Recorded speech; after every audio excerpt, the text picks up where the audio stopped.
সমস্ত media channel, সংবাদ মাধ্যম, সেটা ন্যাশনাল হোক বা রিজিওনাল, সবাই কিন্তু রীতিমতন তাদের এক্সিট পোল করেছিল। এক্সিট পোলে যে ফিগার দেখাচ্ছিল প্রায় 25+, কিন্তু অদ্ভুত বিষয় আজ আমরা যেটা সারাদিন দেখলাম, কোনো এক্সিট পোলের কোনো অঙ্কই কিন্তু ম্যাচ করলো না। পশ্চিমবাংলায় 42টা এবং 42-এর মধ্যে বিজেপি গতবারে মানে 2019-এর নিরিখে পেয়েছিল 18টা। অদ্ভুত একটা জায়গায় এসে দাঁড়ালো। এখনো পর্যন্ত যেটা জানা যাচ্ছে 12 এবং তৃণমূল কংগ্রেস 29। আমরা কথা বলবো আমাদের সঙ্গে তৃণমূলের যুব নেতা রাজপুত্র। এই যে ফিগার আমরা দেখেছিলাম, বিভিন্ন জন বিভিন্ন রকম এক্সিট পোল, এমনকি কিছু জন তো বলেছিল 25+, 30-31+ লিখে রাখুন, এইসব কথা শোনা গেছে। কি বলবেন?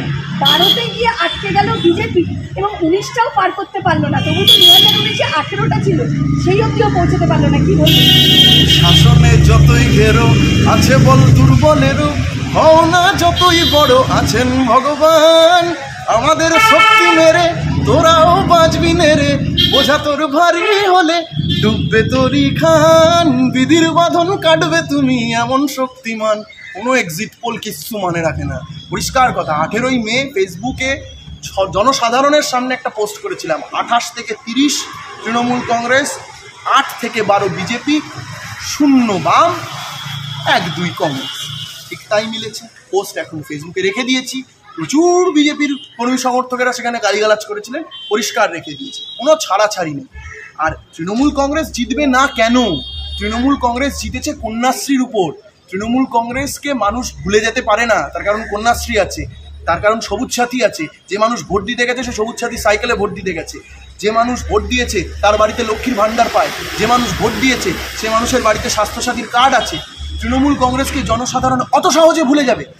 মূর্খের স্বর্গে বসবাস করছিল ভারতীয় জনতা পার্টি, তাই তারা আজকে মূর্খের মতন চটটা খেয়েছে, রাজনৈতিক গণতান্ত্রিক চট খেয়েছে। খুব ভালো হয়েছে। তাহলে রাজপুত্র এটা বলতে চাইছো যে রাজ্যে এত দুর্নীতি, যেখানে মন্ত্রীরা পর্যন্ত জেলে, দুর্নীতি কাজ করলো না, লক্ষ্মীর ভাণ্ডার কাজ করলো? কোনো দুর্নীতি প্রথমত নেই। কিসের দুর্নীতি? Nothing proven. আমি অর্ণব গোস্বামীর শোতে বলেছিলাম, mister Arnab Goswami, nothing has been proven yet. এখনও একই কথা বলছি যে কিচ্ছু প্রমাণিত নয়। সম্পূর্ণ সার্কামস্ট্যান্সিয়াল এভিডেন্সের উপর বিজেপি কি প্রতিহিংসা পরায়ণ দল।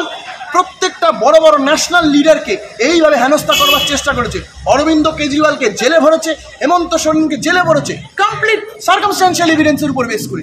অভিষেক বন্দ্যোপাধ্যায়কে টার্গেট করেছে, কিন্তু অভিষেক বন্দ্যোপাধ্যায় বাংলার নয়নের মণি, মানুষের, বাংলার জনসাধারণ, আপামর জনসাধারণের নয়নের মণি, তাকে অত সহজে চমকানো যাবে না। মমতা বন্দ্যোপাধ্যায়কে অত সহজে চমকানো যাবে না। This is nothing but Mamata Banerjee and Abhishek ব্যানার্জির ম্যাজিক।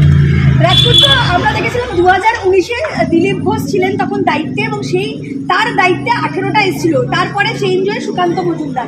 কি মনে হয় সেই 18টা থেকে 12 এতটা ডিফারেন্স কেন? তাহলে বিজেপির অধঃপতনটা কোন জায়গায়? অধঃপতন? বিজেপি অধঃপতন তো প্রথম দিন থেকে, যেদিন থেকে কুৎসা করা শুরু করেছে বাংলা ও বাঙালির বিরুদ্ধে, যেদিন থেকে চিড়ে খাওয়াকে বাংলাদেশি বলে গণ্য করা হয়েছে বিজেপির কেন্দ্রীয় নেতার তরফ থেকে, সেই দিন থেকে আমি বলবো যে বিজেপির অধঃপতন শুরু হয়েছিল। আর প্রথমত ভারতীয় জনতা পার্টি, দেখুন, পশ্চিমবঙ্গে কোনো নির্বাচন একটা মূল সিস্টেম আছে। পশ্চিমবঙ্গের মানুষ প্রচণ্ড রাজনৈতিকভাবে সচেতন মানুষ। এখানে একটা সিস্টেম আছে। সিস্টেমটা কি? যে কোনো দল, সে যদি নিজে, যে ধরুন আপনি একটি দল চালালেন, আপনি যদি আপনার কথাতে অনড় থাকে, আপনি ধরুন একটা মিথ্যা, ডক্টর গোয়েবলসের থিওরি, মিথ্যে বলুন, বারবার বলুন, সেই মিথ্যা একটা সময় সত্যিতে রূপান্তরিত হয়। ভারতীয় জনতা পার্টি একটা জিনিস দেখেছিল, এরা মিথ্যা বলছিল, কিন্তু এরা বারবার মিথ্যাটা বলতে পারেনি। আর বারবার মিথ্যে বলল। বাংলার মানুষ এতটাই রাজনৈতিকভাবে সচেতন, এতটাই মমতা বন্দ্যোপাধ্যায়ের পক্ষে, যে মিথ্যেটা কোনোভাবে প্রতিপন্ন করতে পারে না। সবচেয়ে জরুরি কথা হচ্ছে, বিজেপির মধ্যে একটা ইউনানিমাস কোনো এজেন্ডা ছিল না। বিজেপি ইউনানিমাস ছিল না, বিজেপি ছত্রভঙ্গ ছিল। একটা পক্ষ সমর্থন করছিল লক্ষ্মীর ভাণ্ডারকে, একটা পক্ষ আবার অসমর্থন করছিল, ভাতা বলছিল লক্ষ্মীর ভাণ্ডারকে। একটা পক্ষ বলছিল না লক্ষ্মীর ভাণ্ডার ভালো, আরও ভালো হওয়া উচিত, অন্নপূর্ণা ভাণ্ডার দেবো। আবার আরেকটা পক্ষ বলছিল না লক্ষ্মীর ভাণ্ডার খারাপ, ভাতা চলবে না, নানান রকম এজেন্ডা। তো পরিষ্কার এখানে বোঝা যাচ্ছে যে এরা ছত্রভঙ্গ ছিল, এদের মধ্যে কোনো এজেন্ডা ছিল না, কিচ্ছু ছিল না। তো জিতবে না তো কী হবে? পরিষ্কার জিতেছে তৃণমূল কংগ্রেস, বিপুল ভোটে জিতেছে। 2026-এ বিজেপি ওয়াশ আউট হয়ে যাবে।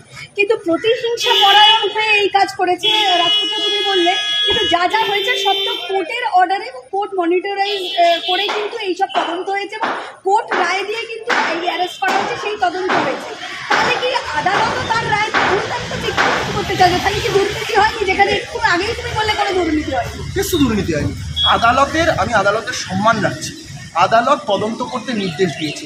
আদালত কি বুক ঠুকে গ্র্যাভেল বাজিয়ে বলেছে হ্যাঁ দুর্নীতি হয়েছে? না, তা বলেনি। আদালত তদন্ত করতে বলেছে, পুঙ্খানুপুঙ্খ রূপে তদন্ত করতে বলেছে। কে তদন্তকে ভয় পায়? তৃণমূল কংগ্রেস তদন্তকে ভয় পায়? কোনো তদন্তকে তৃণমূল কংগ্রেস ভয় পায় না। তৃণমূল কংগ্রেস বারবার বলেছে, অভিষেক বন্দ্যোপাধ্যায় তানকে বুক ঠুকে ইডির সামনে গেছে, গিয়ে বলেছে, তদন্তকে ফেস করেছে। কোনো ভয় ডর তো নেই তৃণমূল কংগ্রেসে, তো পরিষ্কার কথা হয়েছে। এবং আদালতের মনিটরিংয়ে তদন্ত হয়েছে, কিছু প্রমাণ পাওয়া যায়নি। জোর জবরদস্তি তৃণমূলের বহু নেতাকে হ্যারাস করা হয়েছে এবং এইসব করে ভেবেছিল বাংলার আপামর জনসাধারণের মধ্যে একটা মমতা বন্দ্যোপাধ্যায় বিরোধী একটা কিছু ওয়েভ তৈরি করবে। ঘোড়ার ডিমের অমলেট হয়েছে, কিচ্ছু হয়নি, ওইভাবে হয় না। এইভাবে পশ্চিমবঙ্গে ভোট ওভাবে হয় না। আপামর জনসাধারণের নয়নের মণির নাম মমতা বন্দ্যোপাধ্যায়, আপামর জনসাধারণের নয়নের মণির নাম অভিষেক বন্দ্যোপাধ্যায়। এই বাংলার আকাশে বাতাসে একদম শেষ এই জয়, কি বলবে? কোনো গেরুয়া ঝড় ছিলই না ভারতবর্ষ থেকে।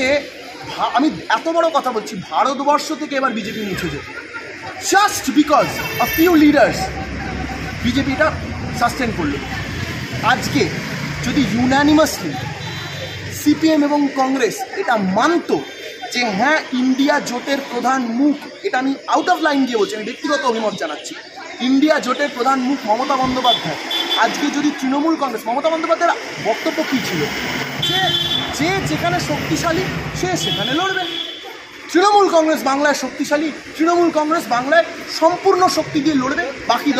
বাকি দলের উচিত ছিল সাহায্য করা। বাকি দল বলেছেন না, তারা সবাই যে যার মতন ক্যাপ্টেন হতে চায়। কি হলো তাতে? লাভের লাভ। তৃণমূল একা লড়ে দেখিয়ে দিল ত্রিপুরাতে বাম শাসন, অতদিনের বাম শাসন বিজেপি ফেলে দিল, কিছু করতে পারলো না বামফ্রন্ট।